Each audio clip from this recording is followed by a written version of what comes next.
Mathieu dans ce retour sur l'actualité. Au Royaume-Uni, des milliers de personnes se sont rassemblées pour manifester contre la violence faite aux Noirs. Suite aux scènes de violence survenues lors des émeutes anti-immigrés, des milliers de personnes se sont rassemblées au Royaume-Uni pour dire non au racisme et à l'islamophobie. Alors que la police s'était préparée à de nouvelles violences, des manifestations pacifiques contre le racisme ont eu lieu dans plusieurs villes britanniques. Les manifestants se sont rassemblés devant des agences et des cabinets d'avocats spécialisés dans l'immigration qui avaient été répertoriés par des groupes internet comme des cibles potentielles de l'extrême droite.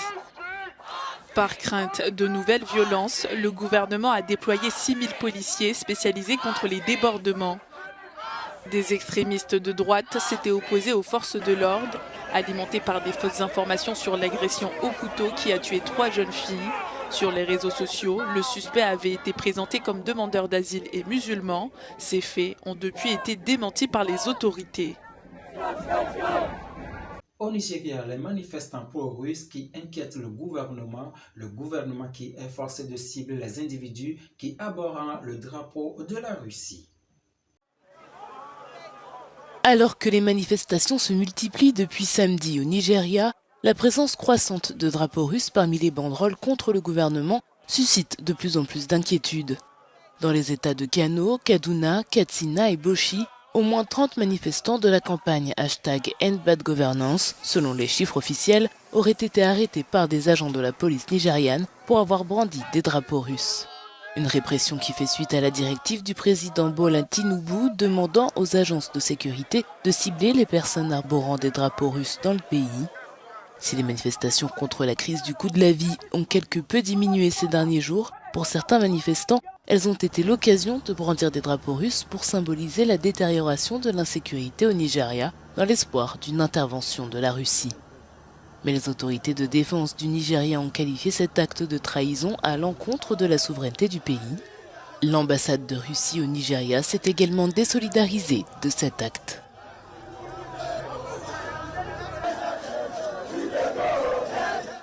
L'actualité en Russie, Vladimir Poutine mécontent des incursions dans la région de Kursk.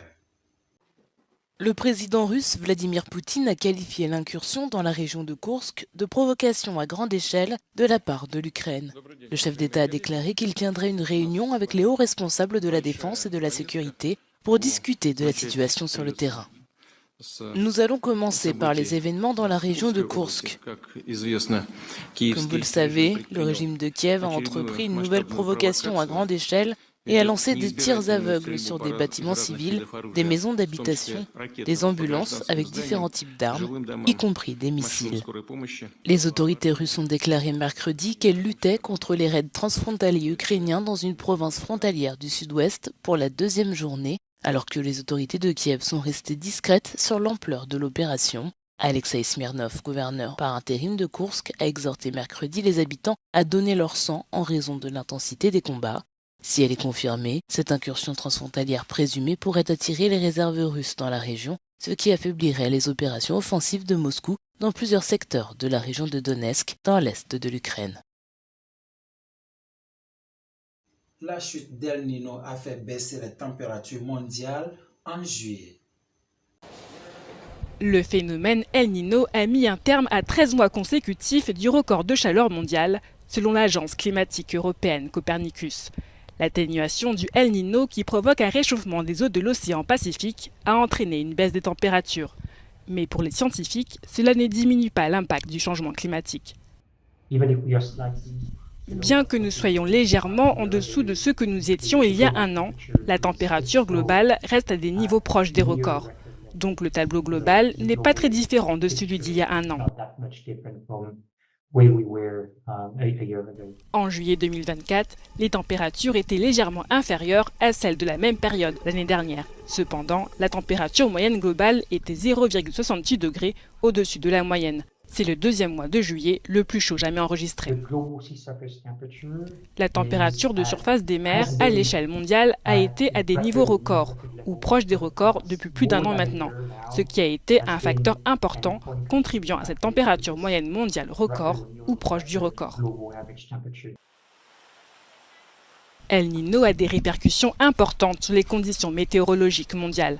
Il amplifie des événements extrêmes comme les sécheresses dans le nord de l'Amérique du Sud. Il provoque également des précipitations importantes et des inondations dans la Corne de l'Afrique ainsi que le sud des États-Unis. Une note sportive pour clore cette édition, l'ancien président de la Confédération africaine de football, la CAF, Issa Hayatou, est décédé en Paris le jeudi dernier à l'âge de 77 ans. L'ancien président de la Confédération africaine de football, Issa Hayatou, est décédé jeudi à Paris à l'âge de 77 ans. Le Camerounais a passé 30 ans de sa vie au service du football continental, dont il avait fini par être une figure emblématique. Le natif de Garoua, ancien footballeur, est l'homme qui a dirigé la CAF entre 1988 et 2017, où il avait perdu les élections face au Malgache Ahmad Ahmad. Issa Hayatou aura fortement contribué à la transformation significative du football africain, avec à la clé une reconnaissance mondiale. Il a été à la base de l'expansion de la Coupe d'Afrique des Nations, l'inclusion d'un plus grand nombre d'équipes africaines à la Coupe du monde de la FIFA et le renforcement des infrastructures du football à travers le continent. Et c'est sur ces notes sportives que nous prenons congé de vous. Merci de nous avoir suivis et à la prochaine.